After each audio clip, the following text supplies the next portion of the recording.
Hello and welcome to English in Fluency. My name is Alex, and I am so glad you have decided to join me today. Before we begin, I want you to think about something for a moment. Have you ever had a big dream, a wonderful goal you wanted to achieve? Maybe it was learning a new skill, starting a project, or getting into better shape. You felt excited, motivated, and ready to start. But then a day passed, and then another, and another. You told yourself, I'll start tomorrow. But tomorrow never seemed to come. Suddenly, you look back and realize that weeks, or even months, have gone by, and you are still in the exact same place you started. That feeling, that heavy feeling of wasted time, is something many of us know all too well. It's a quiet thief that steals our most valuable possession, our moments, our hours, our days. Today, we are going to dive deep into this topic. We will follow the journey of a young man who had a brilliant dream but was trapped in the habit of procrastination, of wasting time. This is more than just a story. It is an English learning experience designed for you. As we go through the story together, we will stop to look at new vocabulary, interesting phrases, and important grammar. This is a graded reader, which means the language is carefully chosen to help you understand and learn. It's also like a podcast, so you can just listen and absorb the language. I will guide you through everything, step by step. We will practice speaking, we will improve our listening, and we will learn a powerful lesson about the importance of now. So find a comfortable place, relax your mind, and let's begin our journey together. Don't waste your time. Let's start improving your English right now. The story begins with a young man named Liam. Liam was a graphic designer, and he was, without a doubt, very talented. His mind was a universe of colors, shapes, and brilliant ideas. When he looked at a blank screen, he didn't see emptiness. He saw endless possibilities. His friends and family always told him he was destined for great things. They would look at his work with wide eyes and say, "Liam, this is incredible. You're going to be famous one day." And Liam, in his heart, believed them. He had a dream, a very specific and vivid dream. He wanted to win the annual Golden Pixel Award, the most prestigious award in the world of digital art. Winning it would not just bring him fame, it would be a validation of his talent, proof to himself and to the world that his ideas mattered. The competition had a theme every year, and this year's theme was a glimpse into the future. Liam's imagination was already on fire. He envisioned a futuristic city with flying vehicles weaving through holographic advertisements and buildings that touched the clouds, all powered by clean energy. He could see every detail, from the soft glow of the anti-gravity parks to the diverse expressions on the faces of the people walking below. It was a masterpiece waiting to be created. The deadline for the competition was 3 months away. 3 months, Liam said to himself, leaning back in his chair. That's plenty of time. An ocean of time. He felt a sense of calm and confidence. He knew he could do it. The idea was clear in his mind. All he had to do was transfer it from his head to the computer. He opened the design software on his computer, the blank digital canvas staring back at him. He picked up his digital pen, ready to draw the first line, to lay the foundation of his masterpiece. But then, a notification popped up on his phone, a little red circle. It was a message from his friend, Chloe. "Hey, did you see that funny video of the cat playing the piano?" He smiled. A little break wouldn't hurt. He had plenty of time after all. He picked up his phone, and one video led to another. Soon, he was scrolling through social media, looking at pictures of his friends' vacations, reading unimportant news articles, and watching endless short videos. The sun, which was high in the sky when he sat down, began to dip towards the horizon, painting his room in shades of orange and pink. Liam finally looked up from his phone and glanced at the computer screen. It was still blank. A tiny wave of guilt washed over him, but he quickly pushed it away. "It's okay," he whispered to himself. "I was just relaxing my mind. I'll be more creative tomorrow. Tomorrow will be the day. I'll start fresh in the morning."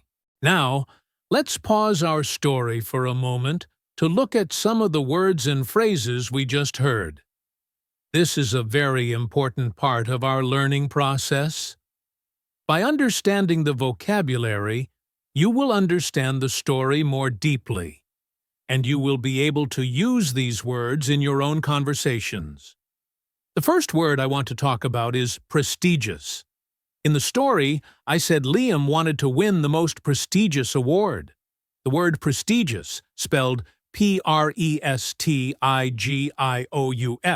is an adjective. It means something is very respected and admired, usually because it is important or of high quality. Winning a prestigious award means you are recognized as one of the best. For example, you could say, "Harvard is a very prestigious university." Or, "She received a prestigious prize for her scientific research." Let's practice saying it together. Repeat after me. Prestigious. Prestigious. Great. Now, can you think of something that is prestigious in your country? Maybe a university, an award, or a company. Try to make a sentence with the word prestigious. I'll give you a moment to think. For example, you might say, "The Nobel Prize is a very prestigious honor." Another important word we heard is validation. The story said, winning it would be a validation of his talent. Validation, spelled validation, is a noun. It means the feeling or action of proving that something is true, right, or acceptable. Liam wanted the award to prove that his talent was real. He was looking for confirmation. Here are some other examples. A scientist might look for validation of her theory through experiments. Or, if your friend agrees with your difficult decision, their support can feel like validation. Let's practice the pronunciation. Repeat after me. Validation. Validation. Good. Now, think about a time you needed validation. Maybe you wanted your parents to approve of your choice, or you wanted your boss to acknowledge your hard work. Try to use validation in a sentence about yourself. For instance, getting a good grade on the test was a validation of all my hard work.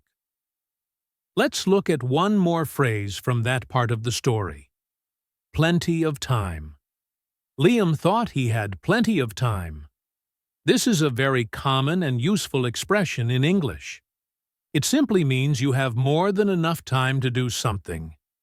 You are not in a hurry.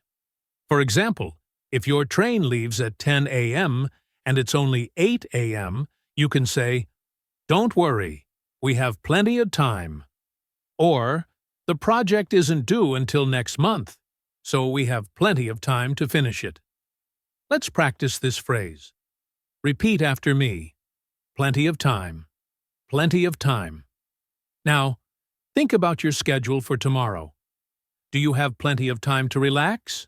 Or is it a very busy day? You could say, "I've finished my work, so I have plenty of time to watch a movie tonight." Using these phrases will make your English sound much more natural. Remember, prestigious means respected and admired. Validation means proof or confirmation. And plenty of time means more than enough time. Try to listen for these words as we continue the story. So, the next day, Liam woke up filled with a renewed sense of determination. "Today is the day," he declared to his reflection in the mirror. "No distractions. Just pure focus." He made a strong cup of coffee, sat down at his desk, and once again faced the blank screen. He began to sketch the basic shapes of his futuristic city. The lines were flowing. The ideas were coming to life. He worked for about an hour, and things were starting to look good. He felt that familiar spark of creativity, the excitement of building a world from nothing. But then, he felt a little stuck on the design of a particular building. I need some inspiration, he thought. I'll just quickly look at some pictures of modern architecture online. Just for 5 minutes. He opened his web browser, telling himself it was for research. He typed in futuristic buildings. The search results were fascinating. He clicked on one image, which led him to an article. The article had links to other interesting topics. Soon, he found himself reading about the history of flying cars, then watching a documentary about deep-sea exploration, and then learning how to bake a perfect chocolate cake. The 5 minutes of research had magically turned into 3 hours. He shook his head, a feeling of frustration bubbling up inside him. He had done it again. He had let himself get sidetracked. He closed all the browser tabs and stared at his unfinished design. The initial excitement he felt in the morning had faded, replaced by a dull sense of annoyance with himself. Just then, his neighbor, Mr. Harrison, knocked on his door. Mr. Harrison was a retired watchmaker in his late 70s, a man whose hands were steady and whose eyes held a gentle wisdom. He was holding a small, beautifully crafted hourglass. "Good afternoon, Liam," he said with a warm smile. "I was just cleaning out my old workshop and I found this. I thought you might like it." Liam took the hourglass. The wood was smooth and dark, and the glass was crystal clear. The sand inside was a fine, silvery powder. "It's beautiful, Mr. Harrison." "Thank you." "It's more than just beautiful," the old man said softly. "It's a reminder. Each grain of sand is a moment. Once it falls to the bottom, you can never get it back. You can turn it over and start again, but the moments that have passed are gone forever. Time, my boy, is your most precious material. Don't waste it." Mr. Harrison's words were simple, but they struck a chord with Liam. He looked at the hourglass, then at his blank screen, and felt the weight of his wasted hours. "I know," Liam said, his voice barely a whisper. "I have this big project, but I keep getting distracted." Mr. Harrison nodded knowingly. "The biggest wall we have to climb is the one we build in our own mind. Start with one brick, Liam. Just one. Don't think about the whole wall. Just lay one single brick as perfectly as you can. Then, lay another." With another gentle smile, Mr. Harrison left Liam alone with his thoughts and the small hourglass. Liam placed it on his desk, right next to his monitor. He turned it over, and the silvery sand began to fall, each grain a silent testament to the passing of time. Let's pause again and look at some of the language from that section. There are some fantastic words and phrases here that you can add to your vocabulary. The first one is determination. The story said Liam woke up with a renewed sense of determination. Determination, spelled D-E-T-E-R-M-I-N-A-T-I-O-N, is a noun. It's the quality that makes you continue trying to do something even when it is difficult. It's about not giving up. For example, she had a lot of determination to finish the marathon, even after she hurt her leg. Or, it takes great determination to learn a new language. Let's practice the pronunciation. Repeat after me. Determination. Determination. Now, think about a goal you have. What do you need determination for? You could say, I need determination to practice English every day. Another great phrase is sidetracked. Liam said he let himself get sidetracked. To get sidetracked means to get distracted from what you are supposed to be doing by something that is less important. It's a very common experience. For example, I went to the library to study, but I got sidetracked talking to my friends. Or, the meeting was supposed to be about the budget, but we got sidetracked and started discussing holiday plans. Let's practice it. Repeat after me. Get sidetracked. Get sidetracked. Have you gotten sidetracked today? What were you supposed to be doing? And what did you do instead? For instance, I wanted to clean my room, but I got sidetracked by a good book. It's a very useful phrase for everyday conversation. Finally, let's look at the beautiful phrase Mr. Harrison used. Struck a chord. He said Mr. Harrison's words struck a chord with Liam. This is an idiom. If something strikes a chord with you, it means it causes you to feel a strong emotion, like sympathy or enthusiasm, because it relates to your own feelings or experiences. It connects with you on a personal level. For example, the movie's story about a lost dog really struck a chord with me.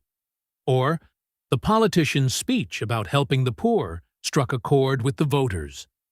Let's practice this idiom. Repeat after me. Struck a chord. Struck a chord.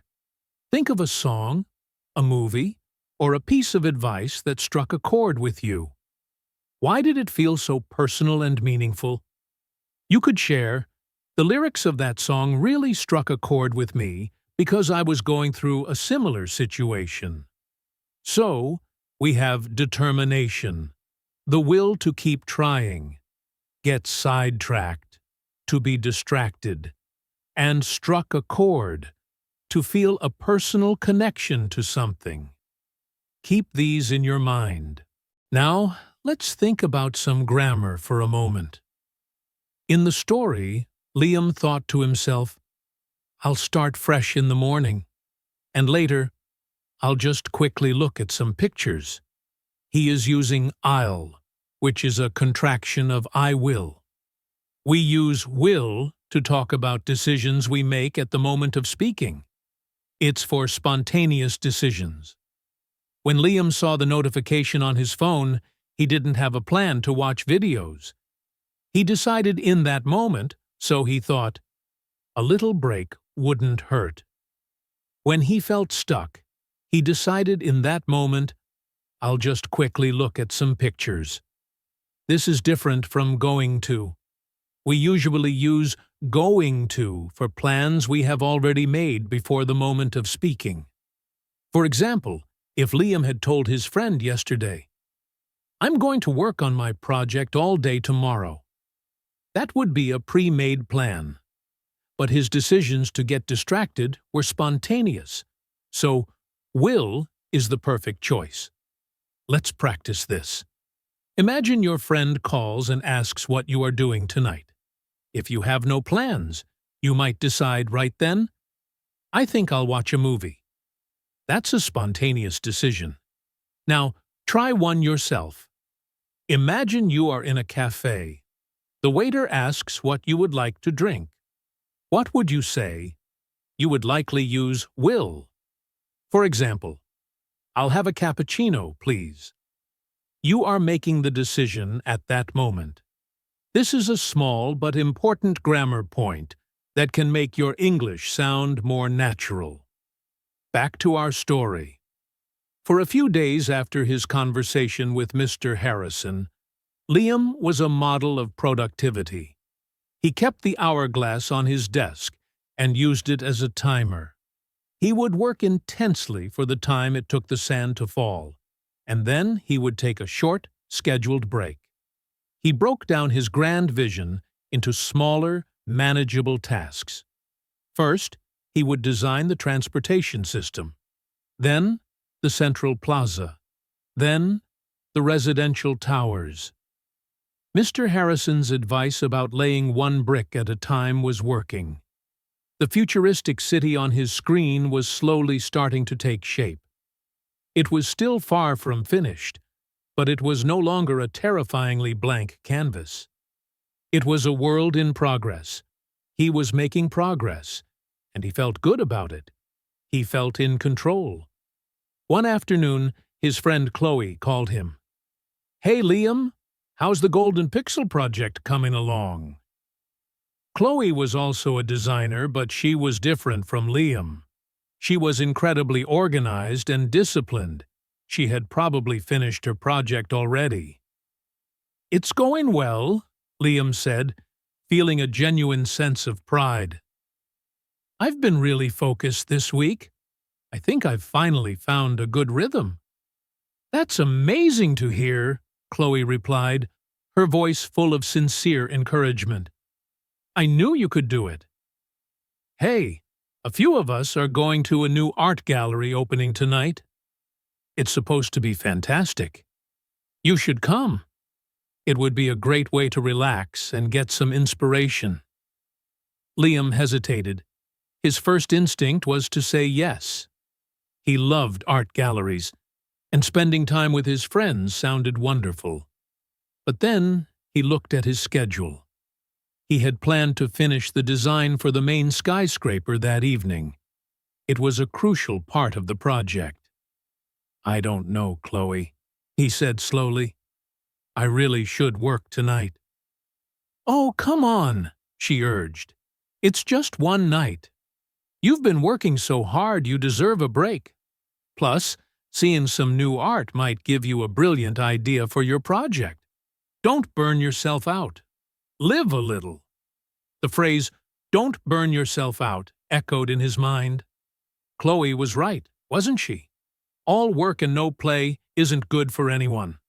A single evening off wouldn't ruin everything. He had been so disciplined. He deserved a reward.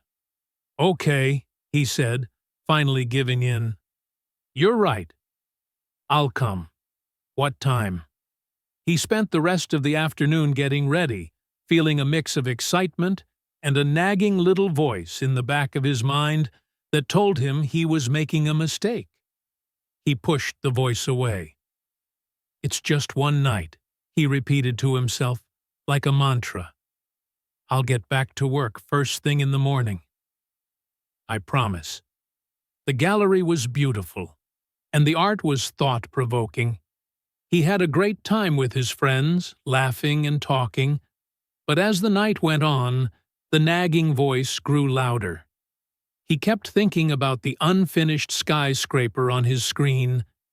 He felt a growing sense of anxiety. By the time he got home, it was very late. He was too tired to even look at his computer. He fell into bed, promising himself that tomorrow he would work twice as hard to make up for the lost time. This part of the story introduces a common dilemma. Let's look at the language used to describe it. Liam was described as a model of productivity. This is a great phrase. A model of something is a perfect example of it. So, a model of productivity is someone who is working extremely well and efficiently. You could say, "My colleague is a model of efficiency. She always finishes her work ahead of schedule." Or, "The student was a model of good behavior." Let's practice it. Repeat after me. A model of productivity. A model of productivity. Think of someone you know who is very productive. You could say, "Friend's name is a true model of productivity." Another important word here is manageable. Liam broke his vision into manageable tasks. Manageable, spelled M-A-N-A-G-E-A-B-L-E, is an adjective that means something is possible to deal with or control. A large, complex project can feel overwhelming, but if you break it into smaller, manageable steps, it feels much easier. For example, learning 1,000 new vocabulary words sounds difficult, but learning 5 manageable words a day is achievable. Or, the workload was so large it didn't feel manageable. Let's practice the pronunciation. Repeat after me. Manageable. Manageable. Good. Think about a big goal you have. How can you break it down into smaller, more manageable parts? For instance, to improve my English, I've set a manageable goal of listening to 1 podcast episode every day. Now for the idiom Chloe used, burn yourself out. She told Liam, don't burn yourself out. To burn out, or to burn yourself out, means to become extremely tired or sick by working too hard over a period of time.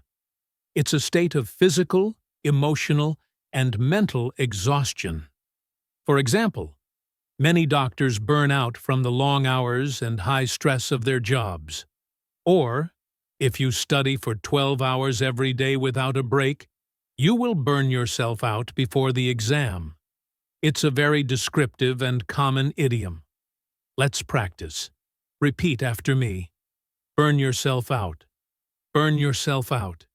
It's important advice for anyone who is working hard towards a goal.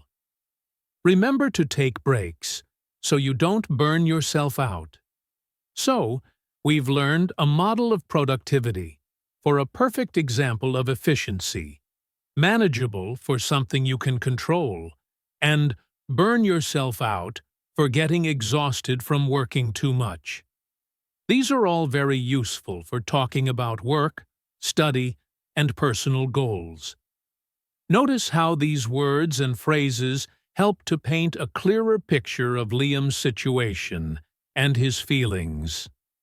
As you learn more English, you'll find that having a rich vocabulary allows you to express yourself with more detail and precision. Try to use one of these new expressions today when you are speaking or writing in English. For example, you could write in a journal, "Today, I broke my big goal into manageable tasks, and I felt very productive." But the next morning, Liam did not wake up feeling refreshed and ready to work twice as hard. He woke up late with a slight headache. The motivation from the previous days was gone, replaced by a feeling of lethargy. He sat at his desk and stared at the screen. The half-finished skyscraper seemed to mock him. He felt overwhelmed again. The one night off hadn't been a refreshing break. It had been a disruption. It had broken his momentum. He found it incredibly difficult to get back into the focused state he had been in before. He tried to work, but his mind kept wandering. He would check his emails, then browse the news, then make another cup of coffee. He wasted the entire morning trying to find his focus again. The guilt from the night before mixed with the frustration of the current morning, creating a toxic cocktail of negative emotions. He was angry at himself. Why was this so hard for him? Chloe could go out and have fun, and then go back to work without any problem. Why couldn't he? Days turned into a week. Liam fell back into his old habits.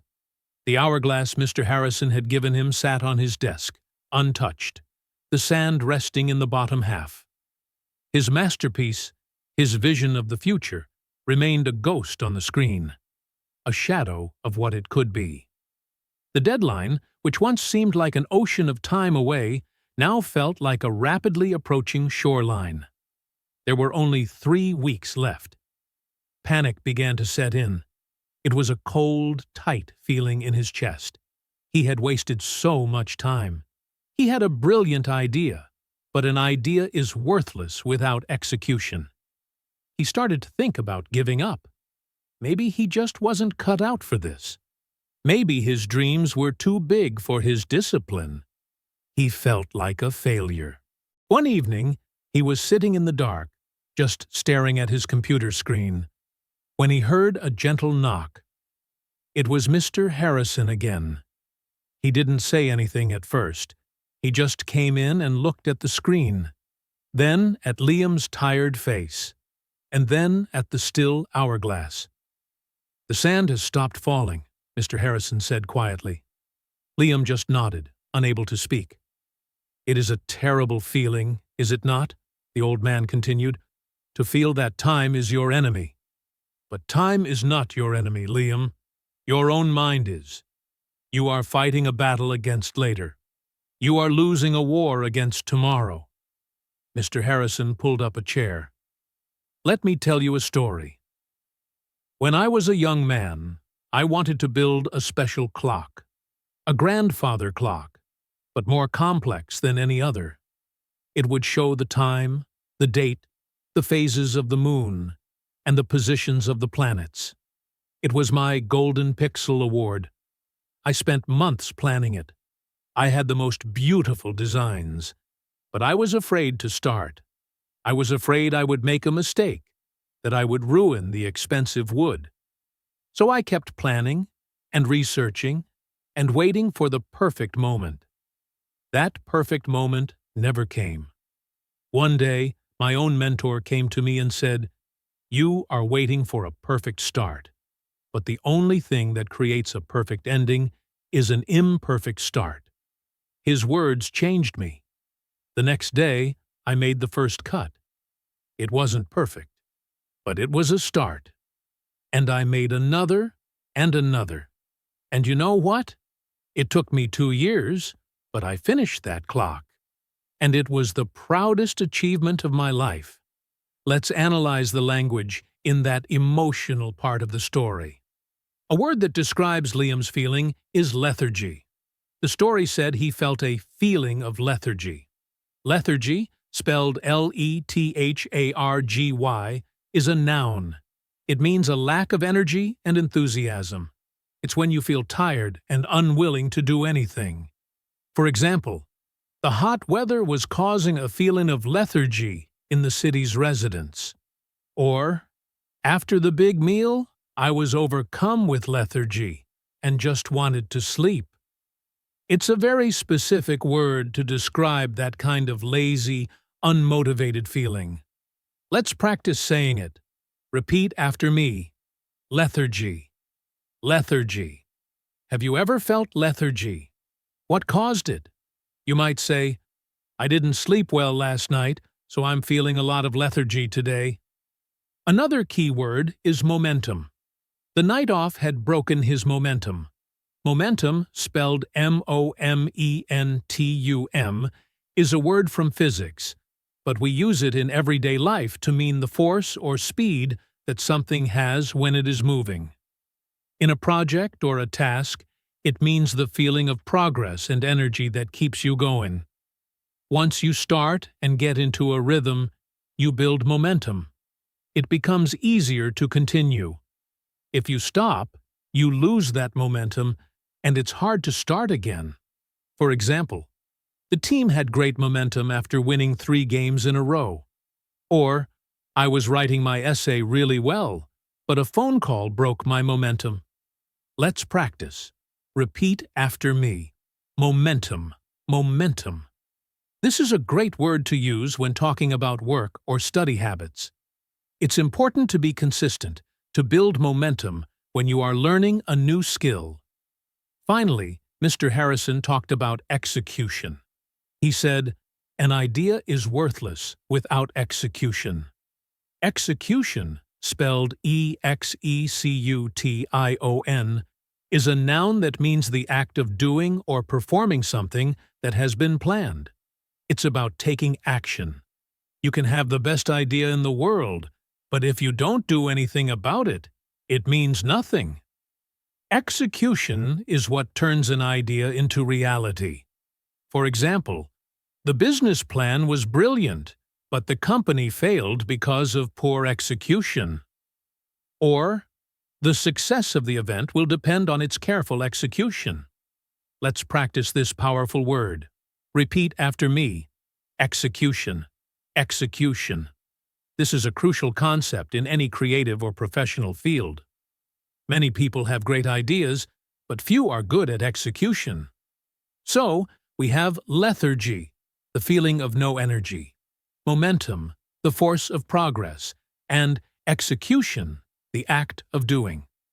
These words are a little more advanced, but they are incredibly useful for expressing complex feelings and ideas related to productivity and achievement. Think about how you could use them. You could say, "My lethargy is making it hard to build momentum on my project, but I know execution is the most important part." This single sentence uses all three words and shows a deep understanding of the topic. Now, let's look at another grammar point that is very relevant here. We are going to talk about conditional sentences, specifically the second conditional.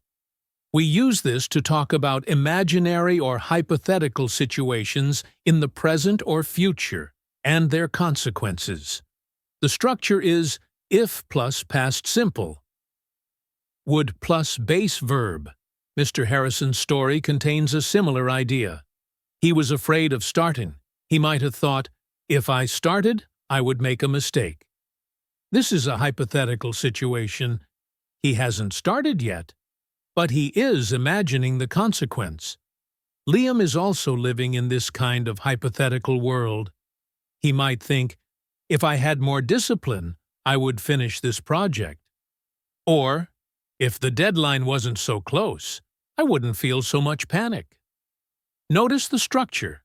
If plus past simple, had, wasn't, then would plus verb, would finish, wouldn't feel. We use this to talk about things that are not true right now, but we are imagining them. Let's practice creating some sentences. Imagine you don't have a car. You could say, if I had a car, I would drive to the beach. Now, you try. What would you do if you had more free time? Start your sentence with, if I had more free time. For example, if I had more free time, I would read more books. What about this one? What would you do if you could travel anywhere in the world? If I could travel anywhere, I would go to Japan. The second conditional is perfect for talking about dreams, wishes, and regrets about the present. It helps us express what we would do if our current reality were different. Mr. Harrison's story and his simple, profound words acted like a splash of cold water on Liam's face. An imperfect start. That was the key. He had been so obsessed with the perfect vision in his head that he was paralyzed by the fear of not being able to replicate it perfectly on the screen. He was waiting for inspiration to strike like lightning, for motivation to be a constant burning fire. But Mr. Harrison's story taught him that motivation isn't something you wait for. It's something you create. You create it by starting, by taking one small, imperfect step. "Thank you, Mr. Harrison," Liam said, his voice thick with emotion. "Thank you."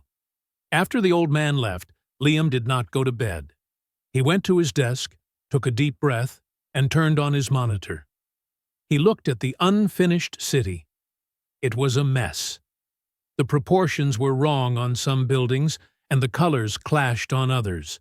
It was far from perfect. But it was a start. He remembered the advice. Just lay one brick.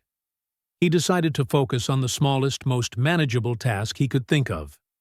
Designing a single park bench for the central plaza. It was a tiny detail in a massive project. It felt almost ridiculous, but he poured all his attention into that one small object. He designed a sleek, futuristic bench, made of a material that glowed softly in the dark. It took him an hour. When he was done, he looked at it. It was a good bench. It was one small, finished, perfect piece in his imperfect world. And looking at it, he felt a flicker of something he hadn't felt in weeks: pride. That small victory gave him a tiny bit of energy, a little bit of momentum. "Okay," he said to the empty room. "What's next?" He decided to design a street lamp to go next to the bench, then a holographic street sign. He worked through the night, not on the huge, scary skyscrapers, but on the small, grounding details. With each small, completed task, the feeling of being overwhelmed began to shrink, and the feeling of control began to grow. The sun started to rise, and Liam was still at his desk.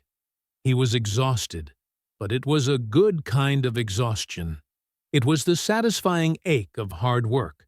His screen was no longer a symbol of his failure. It was a canvas filled with potential once again. The next 3 weeks were a blur of intense focus and hard work. Liam adopted a new philosophy. He called it the 5-minute rule. Whenever he felt the urge to procrastinate, whenever he felt overwhelmed by the scale of the project, he would tell himself to work on it for just 5 minutes. Anyone can do something for just 5 minutes. But the magic was that once he started, once he overcame the initial resistance, he rarely stopped after just 5 minutes. The 5 minutes would stretch into 30, and the 30 minutes would stretch into a few hours. He had finally learned how to trick his own mind, how to bypass the part of his brain that was afraid to start. He used the hourglass not as a pressure device, but as a companion, a reminder that time was a resource to be used, not a monster to be feared. He worked with a kind of desperate energy, fueled by the regret of his wasted weeks. He didn't have time for fancy details anymore. He had to be efficient. He had to make smart choices. The lack of time, which had once paralyzed him, now forced him to be more creative and decisive. He sent his final project to the Golden Pixel Award Committee just minutes before the deadline. As he clicked the Submit button, he didn't feel a surge of triumph or confidence. He just felt a profound sense of relief. He had done it. It wasn't the perfect masterpiece he had envisioned 3 months ago. There were compromises. There were things he wished he could have done better. It was an imperfect creation, born from a messy, imperfect process. But it was finished, and it was his. He had started, he had struggled, and he had finished. Whatever happened next, he had won a much bigger battle with himself.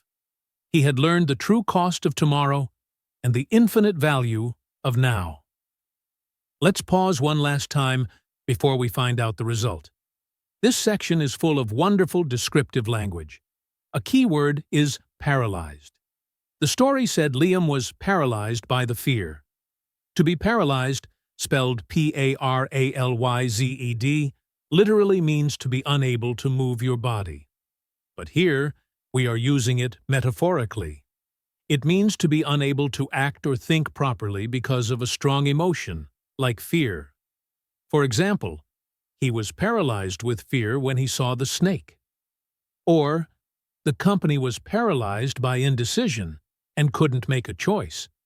It's a very strong word to describe a feeling of being completely stuck. Let's practice it. Repeat after me. Paralyzed. Paralyzed. Think about a time you felt very scared or nervous. You could say, "I was so nervous before my speech that I felt paralyzed." Another great concept is initial resistance. Liam learned how to overcome the initial resistance to starting work. Initial, I-N-I-T-I-A-L, means at the beginning. Resistance, R-E-S-I-S-T-A-N-C-E, is the feeling of not wanting to do something. So, the initial resistance is that feeling you have at the very beginning of a task that makes you want to procrastinate. It's the hardest part. For example, The most difficult part of exercising is overcoming the initial resistance to leave the house.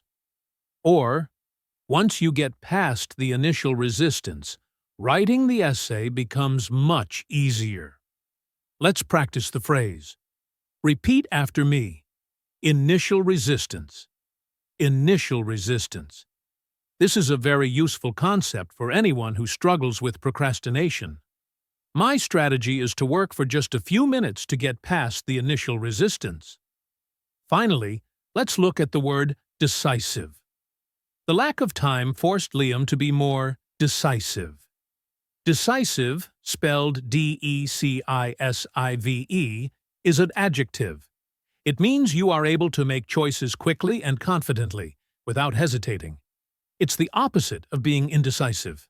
For example, a good leader needs to be decisive, especially in a crisis. Or, she made a decisive move that won the chess game. Let's practice it. Repeat after me. Decisive, decisive. Are you a decisive person, or do you find it hard to make choices? You could say, I'm trying to be more decisive when I choose what to eat at a restaurant. So, to review, paralyzed means unable to act due to a strong emotion. Initial resistance is the feeling at the beginning that stops you from starting, and decisive means able to make choices quickly. These words help us understand the internal battle that Liam was fighting. Procrastination isn't just about being lazy. It's often about fear, feeling overwhelmed, and the difficulty of overcoming that initial resistance. Understanding these concepts can help us understand ourselves better. A few weeks later, Liam received an email. The subject line was, Golden Pixel Award Results. His heart started pounding in his chest. His hands were trembling as he moved the cursor to open it. He took a deep breath and clicked. He scanned the email quickly, looking for the words, Congratulations, or We regret to inform you. He didn't win the grand prize. The Golden Pixel Award went to another artist. For a moment, a wave of disappointment washed over him. But then, he kept reading. The email said that while he did not win the main award, the judges were so impressed by the raw creativity and the compelling story of his design that they had decided to create a special new award for him. The Visionary Spirit Award, for the artist whose work showed the most promise and innovation. They praised his unique vision of a hopeful, sustainable future. Liam read the email again, and then a third time. A slow smile spread across his face. It wasn't the award he had dreamed of, but in a way, it was better. It wasn't a prize for perfection. It was a prize for vision, for spirit, for an idea that mattered. He looked around his messy room, at the empty coffee cups and the sketches scattered on the floor. He looked at the hourglass on his desk, its sand patiently waiting. And he realized that the award was not his greatest achievement. His greatest achievement was the person he had become in those last 3 weeks.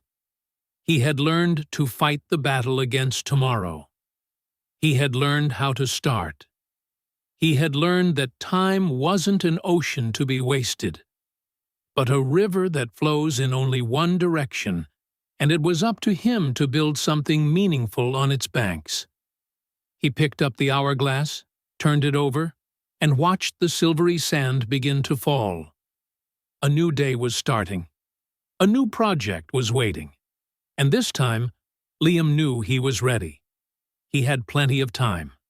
Not because the deadline was far away, but because he knew how to use the single precious moment he had right now. And so, our story ends. But the lesson it teaches us is one that we can carry with us every single day. Liam's journey shows us that the biggest obstacle to achieving our dreams is often our own habit of procrastination. We wait for the perfect moment, the perfect motivation, the perfect plan, and in doing so, we waste our most valuable asset, time. Just like Liam, we all have our own Golden Pixel Awards, the goals and dreams that we hold dear. Whether it's learning English, starting a business, or getting healthy, the principles are the same. The secret is not in finding more time, but in learning to use the time we have. The secret is in Mr. Harrison's wisdom. Start with one small, imperfect brick. Overcome that initial resistance. Work for just 5 minutes. Build momentum. Let's review the powerful lessons and the language we learned today. We started with words like prestigious, meaning respected, validation, meaning confirmation, and the phrase plenty of time. We then saw how Liam's feelings changed, and we learned words like determination, the will to keep trying, the phrase get sidetracked, meaning to get distracted, and the idiom struck a chord, which means to connect with you emotionally. We talked about lethargy, that feeling of low energy, momentum, the force of progress that keeps you going, and execution, the all-important act of doing. Finally, we learned about being paralyzed by fear, overcoming initial resistance, and the importance of being decisive. We also touched on some important grammar, like using will for spontaneous decisions, and the second conditional for imagining different realities.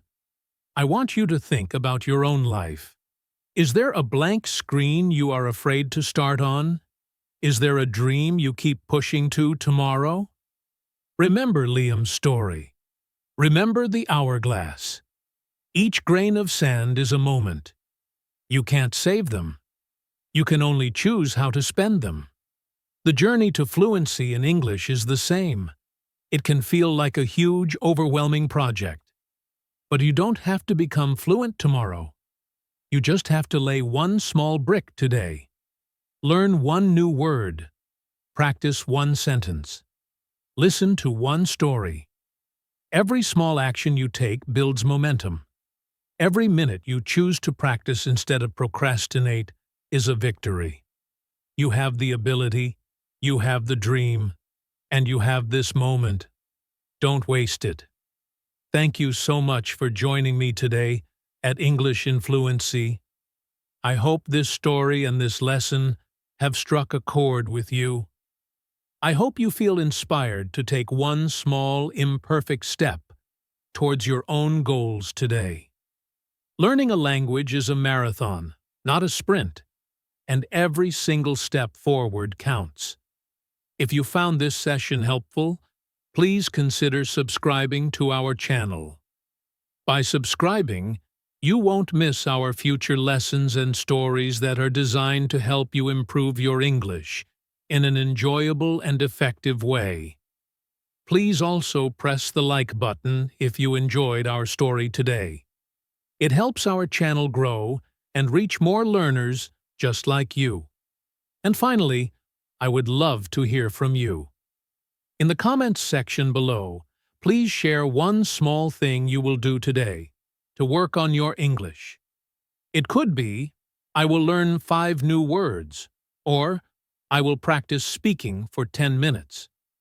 By writing it down, you make a commitment to yourself. Let's support each other in our journey. My name is Alex, and it has been a pleasure being your host. Keep practicing, stay determined, and never forget the power of now. I look forward to seeing you in our next session. Goodbye for now.